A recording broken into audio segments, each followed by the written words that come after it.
everyone. I hope everyone is having a great day, whether you are 5 hours away or a day away. Remember, I love you. Okay, I am going to reiterate this to some people who just don't understand.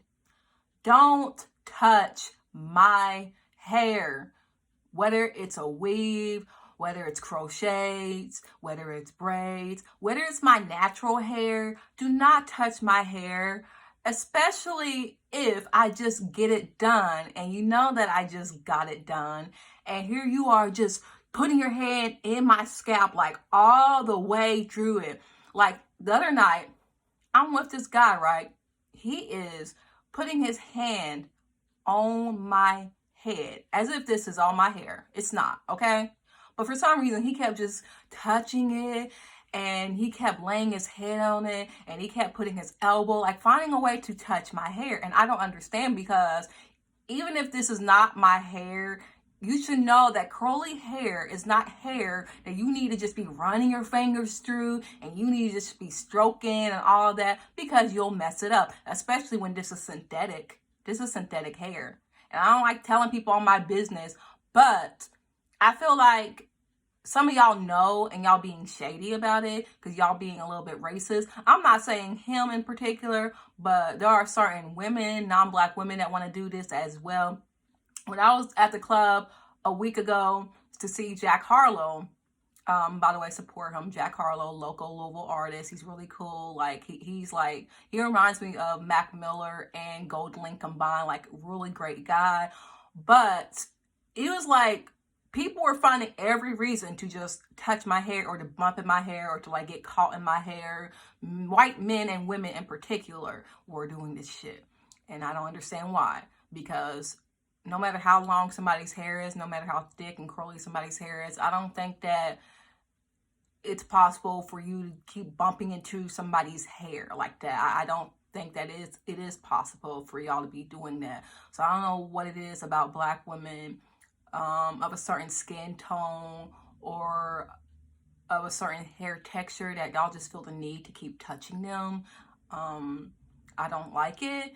And it's like black women are treated differently than black men, because when people see black men, they avoid them, they clutch their purse, they run away. But when it comes to a black woman, white men like to do this a lot. They like to get close to you. They stand too close. And I think it's perverted. I do. I think that these are men that fetishize black women that want to cop a feel. And I don't appreciate that, just because I'm just trying to go out into the world, have fun, do what I have to do, make money. And it's like, I'm always having people who just invade my boundaries, especially when I am autistic. And all my life, I've been taught to respect other people's boundaries, but yet they don't respect mine. People are too close. They hover over me. They do this a lot with autistic children. When I was in school, I had adults just hovering over me, feeling like they needed to be on me 24/7. And then they got upset because I would act out because they were too close. They wouldn't give me any type of freedom.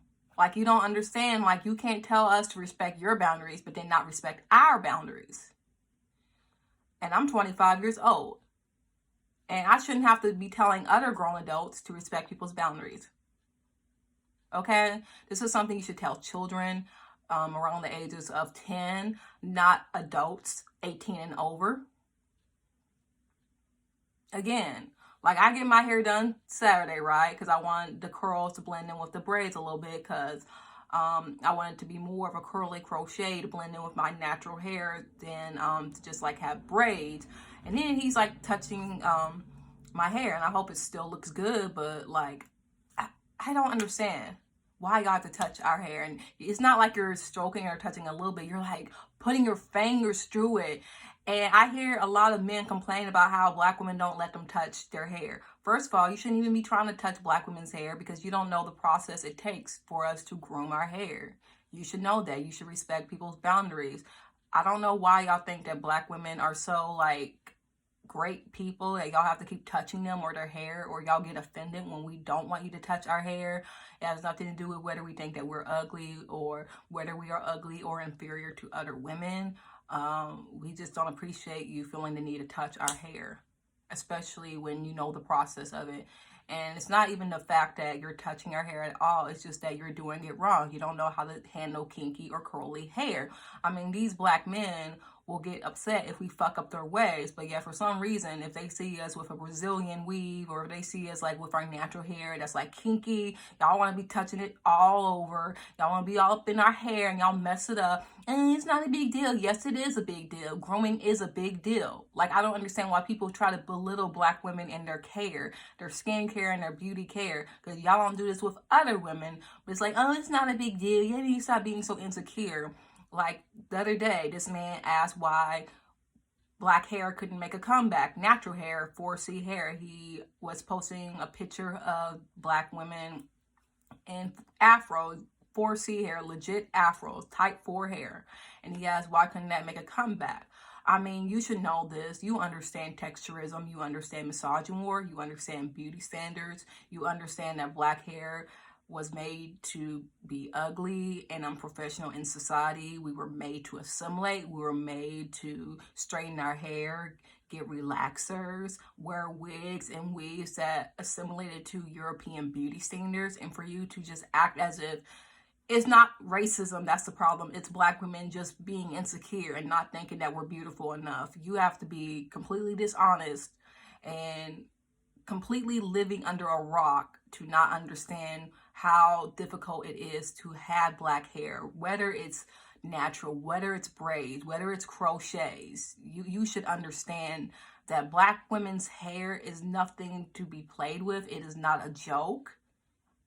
When it comes to cultural appropriation, people want to wear the box braids, they want to wear the twist and the dreadlocks, even though there was a time where our hair was considered ghetto. It was considered fake. It was considered unattractive. And now when we make a comeback in 2014 with box braids, poetic justice, then all of a sudden, once we are getting attention on social media, especially Instagram, for our unique look, for our brown or darker skin, for our kinky or curly hair, for our ethnic features, then we have people like Blackfishes trying to wear the box braids, trying to maintain the status quo of being Eurocentric, beautiful women that is benefiting from racist and colorist beauty standards without actually being white or without actually being super light skinned, because now they are darkening their skin, now they are plumping their lips, now they are making themselves look more ethnic, so we can say, hey, we don't need these dark skinned women with those natural features. We don't need naturally curvy black women with kinky hair when we got Becky and blackface. And that's basically what it is. It's like the Betamax versus the VCR, when the Betamax was essentially the better product, but the VCR ended up beating the Betamax just because of the man and because of the fact that it simply had better marketing, and it was more convenient for people. And that's just how it is with black women and Blackfishes. You know, once black women start getting a little bit of more attention and representation, then the same women that were benefiting from racist or colorist beauty standards decides to follow our trends to try and beat us. And I mean, look at this outfit. People be thinking like I'm appropriating Chicanx when I ain't trying to appropriate Chicanx. I am actually paying homage to the 90s of African American California culture. I am paying homage to West Coast culture. I mean, it's fall. I like flannel, but I feel like because I have like the hoops and like, you know, the hair and the flannel, and the overlying lips too, and the lip gloss, like people like to mistake that as, oh, you trying to be Chicanx, or Mexicans that are mestiz or who are of more indigenous descent than necessarily European. I'm not going to say the other word because I feel like that's a slur. But, you know, when it comes to cultural appropriation, people don't understand, like, our look came first. Like, this is like a look that a lot of women in the 90s wore in places like Bay Area or South Central LA or just Los Angeles or San Francisco in general. And people feel like, oh, well, you're appropriating Mexicans when no, people don't realize like a lot of black women in the 90s wore this as well. Like flannel is very popular in the hood, in places like the Midwest, Chicago area, St. Louis areas. But I mean, hey, I mean that's kind of interchangeable. I mean we can share cultures, but everything is not meant to be shared. I did go on a tangent, but I just wanted to talk about how black women really do go through a lot when it comes to our hair and when it comes to our looks. And I just want people to not take it as a joke. Again, I want everybody to have a blessed day. I'm about to go to campus, get some coffee, do some work.